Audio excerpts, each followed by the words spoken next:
Hi, I'm Ahmed Chabuddin. Today on the stream, 3 stories we are following closely. 11 years into the war in Syria, we look at how it's impacting generations of Syrian children. Next, Afghanistan, where the Taliban is once again forcing women to cover their faces in public. But we start in Sri Lanka, where a political crisis took a violent turn this week. Worse in a daily basis, especially with the skyrocketing prices of essentials. With the current political instability, it's only expected to get worse. There are shortages of food items, only limited stocks released. There are shortages of medicine, and there are huge queues for fuel, domestic gas, and kerosene. And it has impacted the transportation and the system of education as well. The low-income families has got impacted quite a lot because of these issues, and the other part of the societies are feeling the impact right now as well. We from Gas Station has been helping the affected families with food essentials around the country.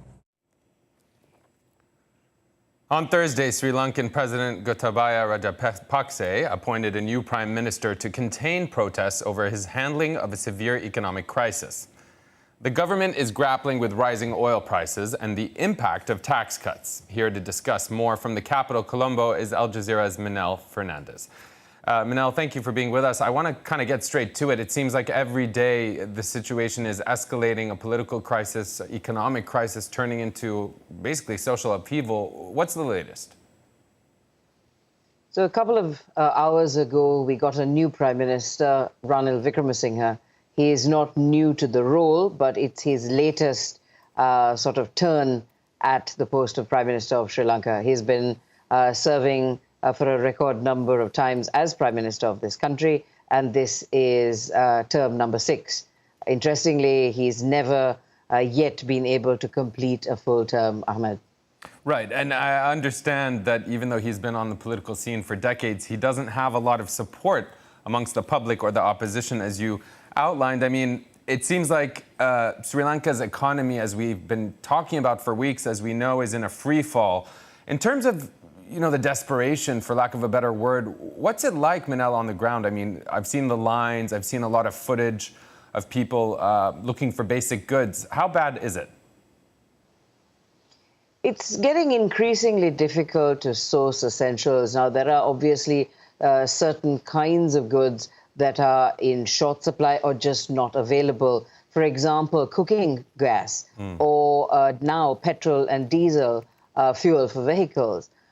So those are sort of key things which, every single household more or less relies on. And when you're not able to secure those things, in addition to the fact that, your basic staples are also sort of becoming more and more difficult to come by, as well as the fact that costs of things are skyrocketing. I mean, every sort of visit you do to the supermarket or the grocery store, you need to double check on prices, because the rupee is in free fall. For after a long time of sort of controlling it very tightly, the authorities have now allowed a free float. So all of a sudden it's skyrocketing. So all of these things put together, surging inflation, 30% plus, is really making it tough for the ordinary Sri Lankans. And, speaking of how tough it is, let's listen to ordinary Sri Lankans themselves. Take a listen. We have hit the bottom economically. We earn a living from money made by driving this auto rickshaw. By the time I queue up for fuel and manage to get any petrol, the curfew will be imposed. I don't have enough time to do my job. I will have to go home without money. We opened our shops, but there is no point. There are no people, but we're just staying open.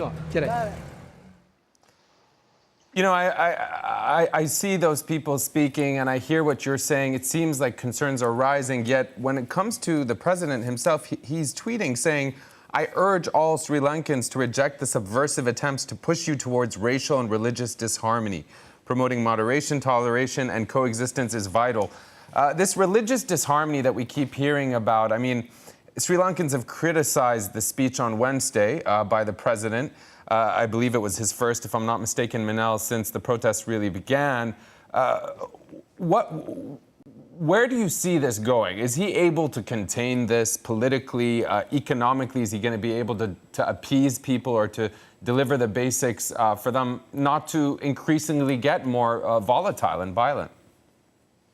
That's what he's hoping, and that's what the appointment of Ranil Wickremesinghe is all about, essentially trying to sort of steer this ship through some very, very choppy waters at present, because his own team, the people that he had surrounded himself with to deal with Sri Lanka's economy, had let him down so badly. Now, there are members of his team, that's the president's team, that have sort of accepted the fact that the president was misled, that he didn't have the right kind of advice from officials. But at the end of the day, these are not sort of surprises. You've had the opposition for months, almost up to a year, if not more, warning of the fact that its debt has been unsustainable, that it is heading towards a major crisis where its foreign currency reserves are concerned. In fact, some of the sort of stronger representatives on the economic side of the opposition had urged that we go in for a sort of a planned default on debt repayments. I mean, this was almost a year ago, but the government just continued in almost a pig-headed fashion, insisting that they were in control of everything, but on the side, they just continued printing money, copious amounts of it to sort of balance their payments. And at the same time, they sort of went on this major trip saying they have never defaulted the country. And indeed, since independence, it had never defaulted on any debt and loans, that they would do this. So we saw the foreign currency reserves plummet. Right. And until such time that there was almost no more money in the kitty, then they kind of woke up and started talking crises and started asking everybody to get involved with this kind of recovery. So it was a bit too late.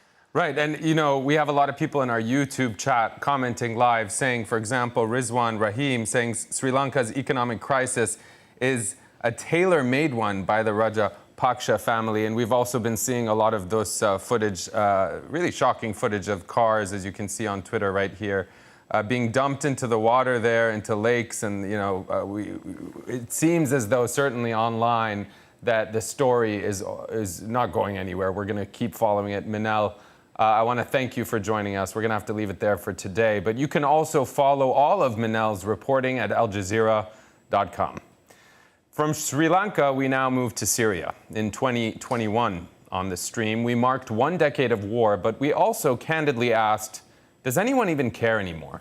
Since then, we've seen other conflicts take over the headlines. But have a listen to what our guests, Dr. Zahir Sahlul and Alia Malik, had to say. What's happening in Syria is affecting a whole generation of children.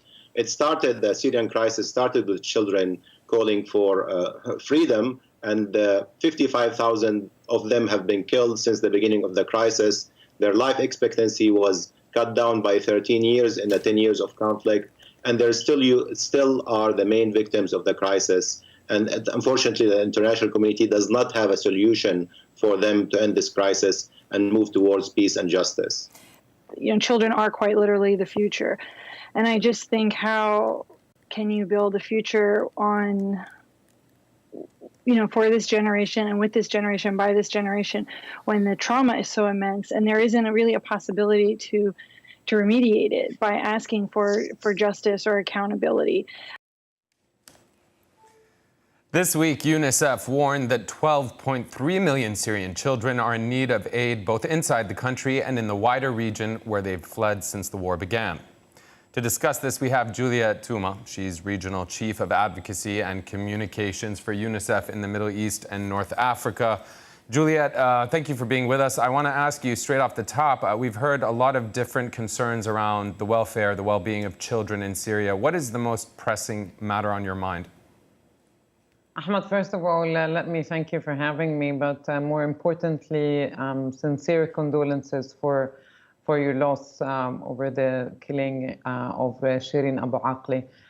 Thank you very much. What concerns us most is the fact that 11 years down the line, the needs of Syrian children are huge. In fact, last week we recorded the highest number of children in need inside Syria. And it was on the eve of the Brussels conference where we have asked for urgent funding that we needed for Syrian children. Yeah, you know, when we talk about that urgent funding, looking at a tweet from AJ Plus, wrapping up some of these statistics, Syria Relief saying that over 100 schools will be closed by August. This is obviously going to have ramifications that go far beyond that. We know 1.75 million, that's almost 2 million children in Syria are out of school. Obviously, that increases the risks of them, confronting kind of tougher life realities such as child labor and child marriage. How realistic is that connection? What's the immediate need? Do you mean for education specifically? Yeah, like in terms of, if they're out of school, how large is the risk then they might fall into tougher life realities? Very large. In fact, we have seen education crisis developing over the past decade. So we're talking about half of Syrian children who need to be in school, they're out of school.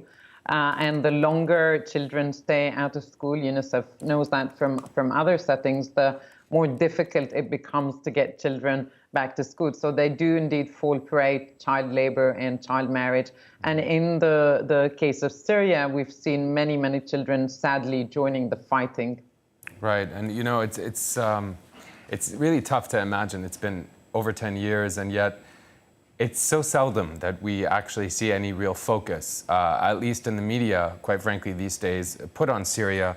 Andy Warrior kind of talking about this disparity and how far we've come in YouTube, saying to us, I think the world should stop caring and interfering and leave Syrians to fend for themselves. They can take care of themselves. They were doing a pretty good job. Obviously, a little simplistic, possibly, in terms of a criticism, but this notion of who is responsible at this point, Juliet? Where do you try to draw the most attention, or where do you expect to get the most support for these children? Okay, it's not really UNICEF's concern to point fingers or to say who is responsible. What really matters to us is that children in Syria and in the neighboring countries have been suffering for way too long. And until the adults finish fighting and until a diplomatic political solution is found, we have to, all of us continue help children in Syria and in the neighboring countries.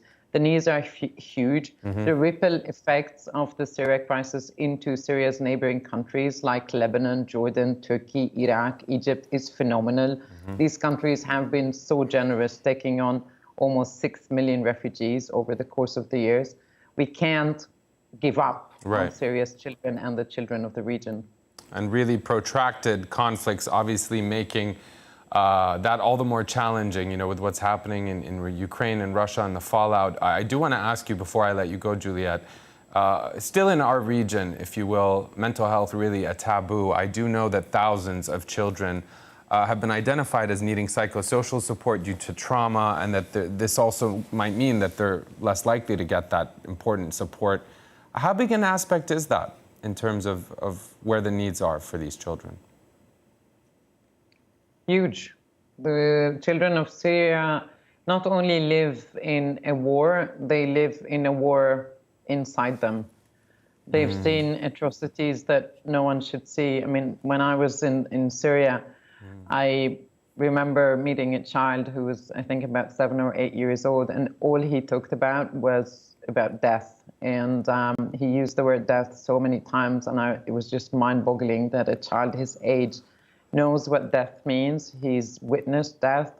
He spoke about it, and he was just so numb. And it was just one child, and there's many, many children like this. And so the needs of mental health are immense.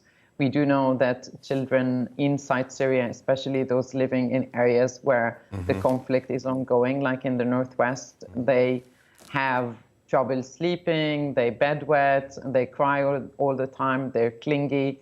And so that aspect is often underreported and is often unspoken about for a number of reasons, but the needs are really, really high. I'd like to thank you for speaking to us today in general and about this, Juliet. We look forward to speaking with you again. And now to Afghanistan, where the Taliban is once again requiring women to be covered up head to toe and forcing them to stay indoors unless accompanied by a male chaperone.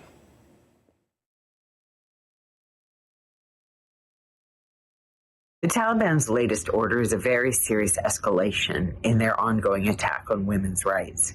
This order not only orders that women and girls should cover their faces with either a burqa or a niqab when they're outside the homes, it also says that they shouldn't go out of their home at all unless it's absolutely necessary to do so. And the order says that when women disobey, the punishment will be inflicted not on them, but on their male family members, which essentially makes every Afghan man the jailer of his own female family members. Here to share her thoughts with us, Pashtana Durrani is the director at Learn Afghanistan. Pashtana, thank you so much for being with us. I saw you nodding as we heard from Heather there at the top of this segment. What do you make of what she said, how she framed things, but more importantly, as a young sort of advocate, what concerns you most with what's happening? Thank you so much for having me and putting the spotlight on Afghanistan, although it's barely in the news anymore. Yeah, what Heather says does completely make sense, but also at the same time, if you look at it, there is nothing left to ban. Literally nothing left to ban. You banned education, you banned going to school, you banned working outside, you banned leaving the country. So what else is left to grab the international attention? Oh, let's force a hijab or a burqa that's already in practice. I come from a family, my mom hides her face from 4 of my uncles, paternal uncles, because that's how we are in the rural regions. And that has been in place. And when the Americans or NATO came, it didn't change. It continued to stay the same. And people in Kabul, if you look at the 70s and the 60s and the 80s, people didn't wear the hijab back then either. Not by hijab, I mean the whole burqa. By hijab, I mean they wore proper clothes, fully covered, but didn't cover their faces. So you have to understand that it has been in practice from past few decades. And you can't just say that, oh, we're enforcing a hijab on you. Right. It's already there. Well, I appreciate you bringing that up and also making the point that there's nothing left to ban. You know, looking at just our tweet from Al Jazeera English, men and women are not now allowed to dine out together or to visit public parks on the same day. It seems like a lot of measures being taken, wondering what is the actual intended aim. And I want you to speak to that. But because you also mentioned, Pashtana, this idea of the memory, you know, I understand the average age of women in Afghanistan is just under 20 years old. Now, I don't want to ask you how old you are, but I'd imagine pretty close. And you know, in some respects, a relative sense of liberty might be all they know relative to what the Taliban is demanding right now. And most Afghan women's living memories, I would imagine, of this idea of compulsory head and face coverings are also quite limited. What can you share with us about kind of where Afghanistan was and what how women are processing this on the ground, still protesting? Well, just so you know, I'm 24, but Google thinks that I'm 25, so that's a sad part. But apart from that, yes, majority of Afghan women are Afghan girls are under 20. Most Afghanistan is a young country, and at the same time, it's not just Afghan girls who are suffering right now. If you're expecting a brother to be beaten over a sister who is not hiding her face because she's way too young, but is physically big, it completely loses the notion that this girl is not accepted as an Afghan in her own country, in her own home, and is not comfortable going outside. Your own country is supposed to protect you for that. That's the first thing. The second thing is, right now, if you look at all these decrees, literacy, workforce, traveling, everything is around women. But you do see that the country is also abusing human rights right now in the northern parts of Afghanistan, and even the ex-army officers and police officers throughout Afghanistan. The Taliban right now are not focusing on hungry or the starving or the malnourished. Nothing is being done about that. How many decrees have been passed that the Taliban should actually be using the taxes used from the ports towards the hospitals or the malnourishment wards or the starving wards? Nothing of that sort. But all of a sudden, every now and then, we have a decree on women. Why so? because they're using women of Afghanistan as for their own political gains. And at the same time, you have to see that 8-9 months ago, we had a country where 30% of the workforce was women. We had millions of girls in schools. We had apart from that, women traveling alone. We had women as breadwinners. We had women who were politically representing you in civil rights, representing you internationally. We had an identity. We had a passport that was actually acceptable. And we had a government that was acceptable. And at the moment, none of those. And Pashtana, I appreciate you saying, you know, how things were and where they are now and where they're headed. I want to also kind of hear from some of those brave women still protesting this latest decision. Take a listen. Taliban imposed their culture on Afghan women under the name of the hijab. Ever since the Taliban seized power in Afghanistan, all their projects have been against women. They want to limit and eliminate women from the field of society and politics. We want to be known as a living creature. We want to be known as a human being, not like a slave imprisoned in the corner of the house and have our husbands beg for a piece of bread. We'll never, ever want such a day. Pashtana, when you listen to those women, I'm wondering, how do you feel about that?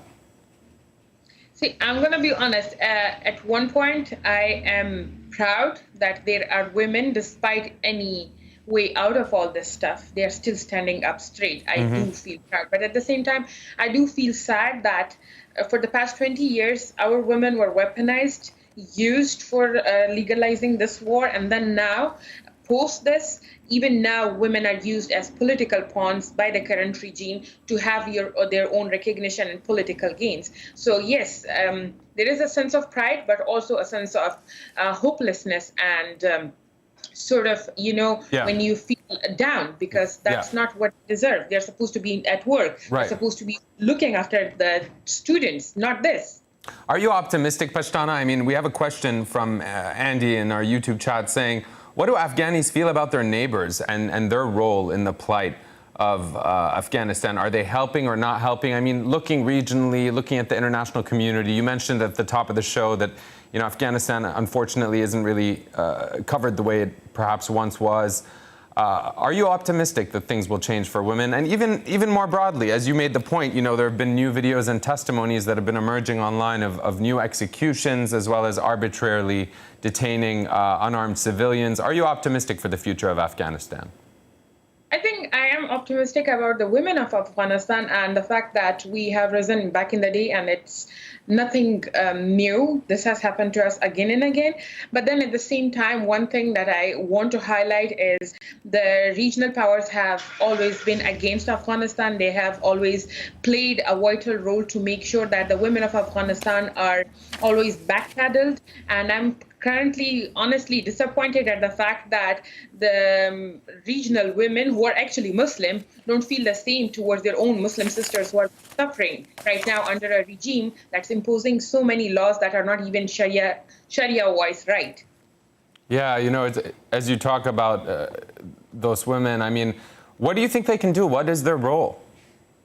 I mean, like, for starters, the country Pakistan has a lot of women representatives. Why are those women representatives silent right now? Why are they not pushing their own leadership to ask the Taliban to stop doing this to the women of Afghanistan, to open the schools for women in Afghanistan? I mean, closing schools did come from that side of the border. So why aren't they pushing for that? And apart from that, the same goes for Iran. I mean, Iran has a lot of women representatives in their circles. Why aren't they pushing for that if they really want to stand with the women of Afghanistan? Well, Pashtana, obviously this is a story that's not going away. I do want to ask, you know, we saw the news about young girls, and now we've seen women being restricted. Are girls able to go to school? Just very quickly, what's the state of that? No, girls cannot go to school. Girls from grade 7 till 12 are not being able to go to school. Yeah. Yeah, so essentially it's the same as it was several weeks ago when they prevented them from going to school. Yeah. Thank you, Pashtana, for all that context. We have to leave it there today.